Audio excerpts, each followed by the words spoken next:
I just came back from Washington yesterday. We had our first Future of Aviation Advisory Council meeting, and this is a, uh, Secretary of Transportation appointed commission to try to look at the challenges that the industry has had and then see whether or not there are solutions that cut across many disciplines, whether they're competitive, job security, creating the 21st century workforce, environment, which is obviously a big issue for us, energy, and then financing. All the things that as an industry we've struggled with, and an industry that's lost $58 billion in the current century.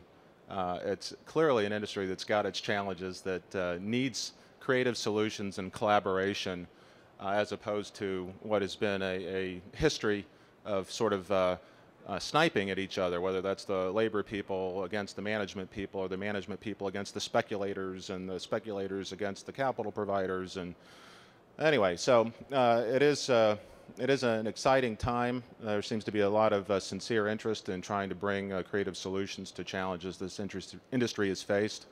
There's a great recognition of the importance of aviation in commerce, the importance of aviation as part of the U.S.'s intellectual capacity to export products and services, and its importance in global trade. It's an industry that we all are passionate about, but it's also an industry that's critical for the success and vitality of our economy. So it's great that the Secretary has convened this council, and hopefully he enjoys the ear of the President, and we can get the sort of focus on issues that we face. So I'm excited and honored to be a participant in that process. I know I'm supposed to give you a little bit of what's going on at Republic, so let me dive down into the weeds a little bit. We've been busy over the last year. Our business model's changed a little bit. We have a, what's with the snickering? We have two segments of the business now, what we consider our core business, which is what Republic's been doing for the last 11 years, which is selling capacity wholesale to a variety of major airlines. We fly for all of them, so American, Delta, Continental, US Airways, United. I think those are the ones who are still left. So we have a great business with long-term contracts. We still love our customers. Our employees are doing a great job providing safe, quality, reliable services at a competitive price. And but that model is changing, as you know, and it's changing for reasons that we're all very familiar with. Going back to that $58 billion of losses over the last 11 years. I mean, it's an industry that is overcompeted, overcapacitated, overhubbed. And what we're seeing now is legacy carriers make very difficult decisions to rationalize capacity, rationalize their markets. Looking at American as example, they've got their corner post strategy. So where are they going to vigorously compete? Miami, Dallas, New York, Chicago, LA.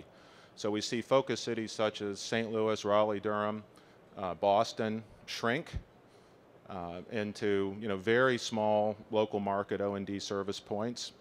And of course, guess who has been serving those hubs over the years? Obviously, regional airlines. So the demand for the classic products that we've offered over the years is directly tied to the health of our network partners. It's directly tied to the health of the hubs that we serve. And as those hubs are downsized, again, looking at markets like Pittsburgh or Cincinnati, the demand for what we historically do has also been decreasing.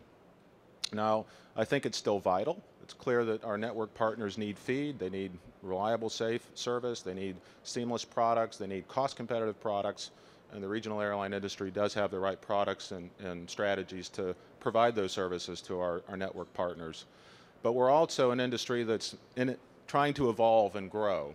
And we've seen a couple of different efforts on how regionals might evolve over the years. We've seen the Independence Air strategy. We've seen the ExpressJet strategy. And now we're seeing the Republic strategy, which is a little bit different, moving into the branded business, but not creating de novo airlines, not trying to develop brands, but by buying two established brands, Midwest Airlines and Frontier Airlines. And as we evolve through that M&A process, and the carriers now evolve into one network airline that will be called Frontier, we're square in the middle of of a repositioning of a low-cost carrier merged with sort of the DNA, classic DNA of a regional airline, which is, again, focused on all the right things: safe, clean, reliable, cost-efficient. You know, so there's a lot of complementary attributes of how regionals run and how low-cost carriers run. The only difference now is we have a growth outlet and a revenue diversity opportunity that we simply didn't have in the past. And you know, our job as the senior management team is making sure now all 11,000 of our employees are working hand in hand for the same vision, the same strategy, the same outcomes. And I think we're getting pretty well aligned on that. Okay, we've had to take 3 different cultures from Republic, Midwest, and Frontier and start to fuse them into one unified strategy. Selecting the brand has been a huge opportunity for us to create the oneness that we're looking for. The team's doing a great job. You know, even in the harshly competitive markets that we have here in Milwaukee and in Denver.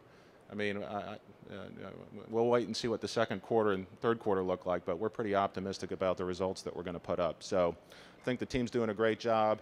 Business is moving in the right direction. Employee groups are really getting stabilized and supportive of our unified brand vision.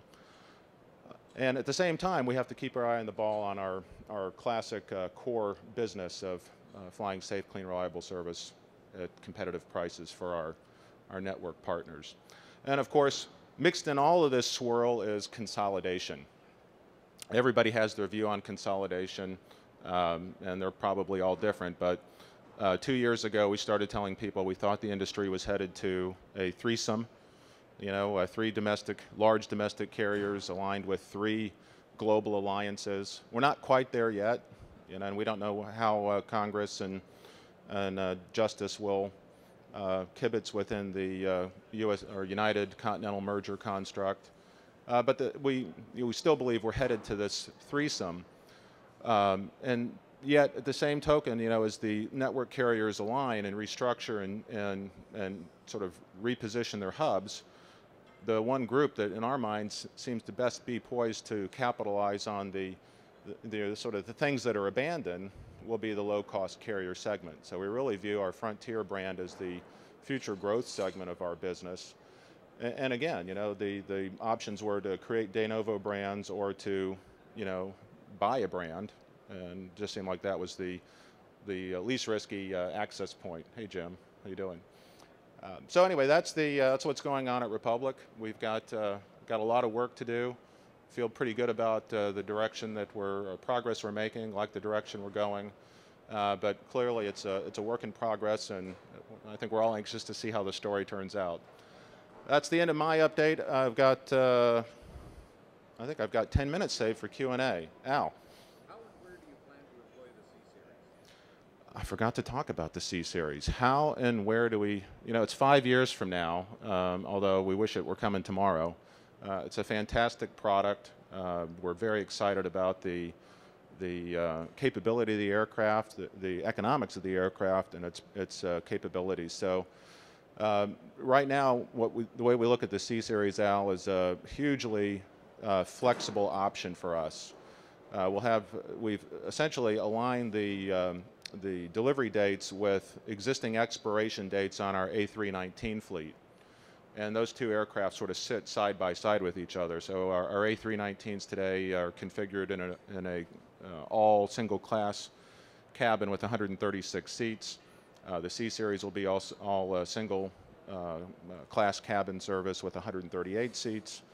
We do have our stretch seating product, both in the Airbus and in the CSeries. So those 2 products are very complementary. We'll have the option, based on market conditions, to either stay neutral in terms of capacity. So as we accept the CSeries, we can return a leased A319, or we'll have the option to extend those leases and grow our capacity. And we'll just have to wait till 2015 to see what the revenue dynamics look like and the demand dynamics. But we like flexibility, we like optionality, and the CSeries agreement gives us that.